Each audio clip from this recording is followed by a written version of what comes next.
Ano pong ibig niyo sabihin?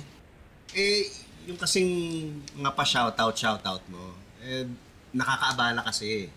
Oh, minsan nasa opisina ako, may ginagawa ako, tapos papa-shoutout ka. At saka, umabot na nga doon sa puntong pinagtataguan kita eh. Kasi gusto ko lang makauwi ng maayos. Pasensya na po, Idol Pipito. Akala ko po kasi nag-i-enjoy kayo pag nag-shoutout kayo sa mga fans niyo. Hindi, okay naman yun.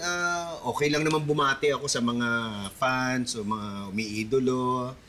Pero sana, ilagay mo sa lugar. Tsaka yung nasa tamang oras. Para hindi naman yung napipilitan ako. Sorry po, Idol Pipito Di rin naman po ako magpapa-shoutout kung ayaw niyo. Ano hindi? Nasa opisina ako pinapa-shoutout ni si Lola Nicolette. Lola Nicolette, Oy. Lola yun eh. Nicolette eh.